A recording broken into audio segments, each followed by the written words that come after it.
ప్రియమైన వాళ్ళరా, ప్రభు యేసుక్రీస్తు నామములో ఈ యొక్క ఉదయకాల సమయాన మీ అందరికీ నాకు హృదయపూర్వక వందనాలు తెలుపుకుంటున్నాను. ఈ రోజంతా కూడా మీ అన్ని విషయాల్లో దేవుని హస్తము మీకు తోడయుండి మీకు జయాన్ని కలుగజేయునుగాక.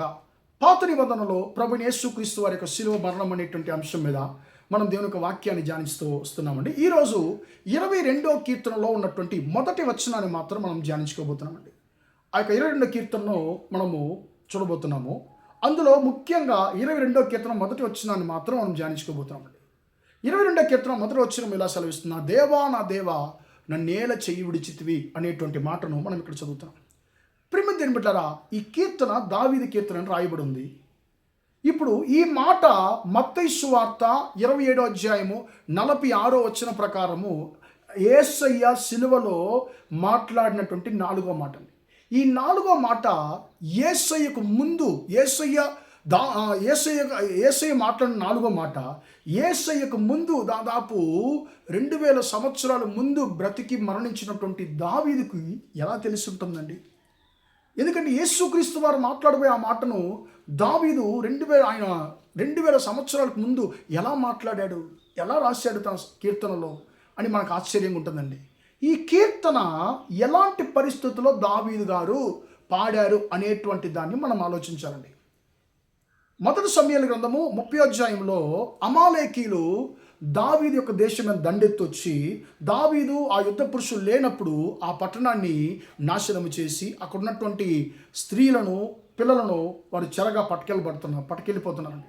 అప్పుడు దావీదుతో ఉన్నటువంటి యుద్ధ శూరులు వచ్చినప్పుడు అక్కడ ఆ పట్టణం నాశనం చేయబడింది. అక్కడ ఉన్నటువంటి పిల్లలు స్త్రీలందరూ కూడా పట్టుకెళ్ళబడ్డారని చెప్పి వారు చూసి దావీదు అతనితో ఉన్న వాళ్ళందరూ కూడా తమ బలాన్ని కోల్పోయేంత వరకు దగ్గరగా ఎలుగెత్తి ఏడుస్తున్నారండి. సమస్తాన్ని నేను కోల్పోయాను అని చెప్పి ఎలుగెత్తి ఏడుస్తున్నారు. ప్రియమిత్రుల, అక్కడ ఉన్నటువంటి ఆ యొక్క యుద్ధశూరులందరూ కూడా వీటన్నిటికీ కారణం దావీదు అని చెప్పి దావీదును రాళ్లతో కొట్టి చంపాలని చెప్పి ఆలోచన చేస్తున్నారు.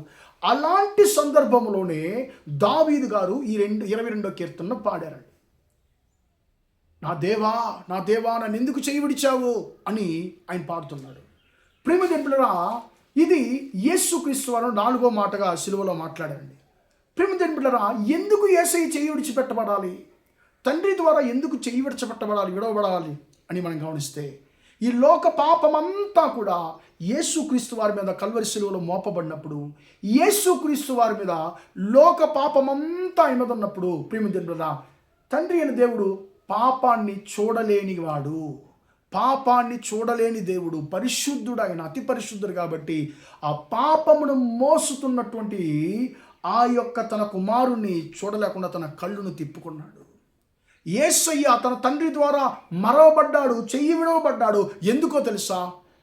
నీ కొరకు, నా కొరకు, నేను చెయ్యి విడవబడకూడదు అనేటువంటి ఉద్దేశంతో ఆయన చెయ్యి విడవబడ్డాడు. ప్రియమైన బిడ్డలారా, ఆ యొక్క కీర్తనలో నేను చదివినట్లయితే, నా చేతులను కాళ్ళను పొడిచారు, నా నాలుక నా దవడతో అంటుకొని ఉన్నది, నా పేగులంతా కూడా, నా బలమంతా కృంగిపోయి చెల్ల పీకల వలె నా పేగులంతా మారిపోయి ఉన్నాయని చెప్పి ఆయన తన పరిస్థితిని అక్కడ వివరించేది మనం చదువుతున్నాం. ప్రియమైన ఇవంతా కూడా యేసయ్యతో చాలా కరెక్ట్గా మ్యాచ్ అవుతున్నాయండి. ఆయన శ్రమలతో ఆయన ఎందుకు బలాన్ని కోల్పోవాలి, ఆయన ఎందుకు విడవబడాలి అంటే నిన్ను నన్ను దీవించడానికి. యేసయ్య పొందిన గాయాలు ప్రియమిత్రులారా నీకు నాకు స్వస్థతను కలిగించడానికి. ఈ యొక్క లోకంలో ఉన్నటువంటి అన్ని వ్యాధులను 39 భాగాలుగా డివైడ్ చేస్తున్నారండి డాక్టర్స్. ఈ లోకంలో అన్ని వ్యాధులను ఒక్క 39 భాగంలో వాటన్నిటిని కూడా మ్యాచ్ చేయొచ్చండి. యేసయ్య తిన్న కొరడా దెబ్బలు ఎన్నండి? 39 కొరడా దెబ్బలు.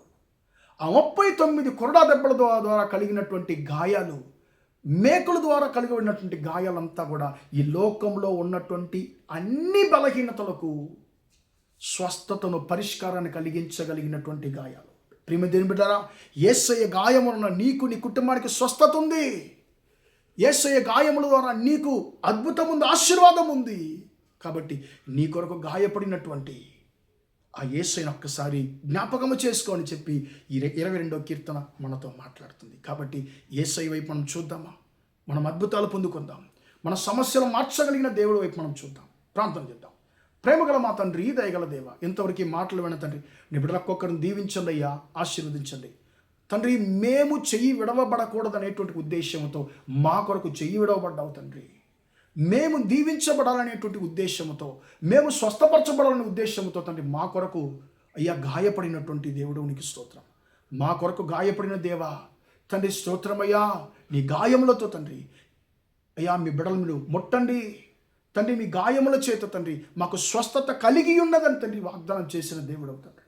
అయ్యా స్తోత్రం. మీ బిడ్డలు ఒక్కొక్కరిని స్వస్థపరచండి, ముట్టండి తండ్రి. మా పరిస్థితులకంతా చాలిన దేవుడు, మా పరిస్థితులను మార్చగలిగిన దేవానికి స్తోత్రం. నీ కలువరి శిలువ ద్వారా కలిగేటువంటి ప్రతి దీవెనలు తండ్రి అయ్యా నీ బిడ్డలు ఒక్కొక్కరికి తండ్రి కలుగునుగా కానీ ప్రార్థిస్తున్నాం.